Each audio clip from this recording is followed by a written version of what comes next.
Ajith sir Padma Bhushan award வாங்கினாப்ல president கையில. எது சாதனை பண்ணி பத்மபூஷன் அவார்டு வாங்கின அந்த மனுஷரே இவ்வளவு பில்டப் தரலங்க. ஏன்னா அந்த மனுஷன் ஏர்போர்ட்ல வந்ததும் தெரியாது, போனதும் தெரியாது, அவார்டு தூக்கி போய் வீட்டுல. வயிற்றுச்சல் கும்பல் மக்களே, வயிற்றுச்சல் கும்பல். எங்க வயிற்று பொறுப்பே நடக்குது நம்ம தலைவராக தான். அவரை பத்தி பேசி பேசி இதுல வேற தலைவரே இருக்கிறாரு இருக்கு. அவருக்கு 10 நிமிஷம் கிடைச்சாரு, அவர் வந்தாரா போனாரா, அவர் பில்டப் கொடுத்தாரா, யார் கேட்ட உடனே? இன்னைக்கு கூலிக்கு ஏதாவது கிடைக்கணும், இன்னைக்கு ஏதாவது வளர்றா தான் கிடைக்கும் சாயங்காலம், அதுக்காக வளர்றீங்க.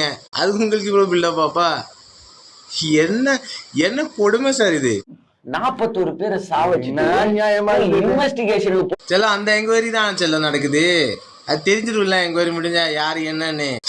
அங்க மட்டும் இல்ல, ஆல் ஏரியா எங்கால் கில்லி பாக்குறீங்களா? அவரோட பில்டப்பு மக்கள் சக்தியில் இருக்கிற பில்டப்பு.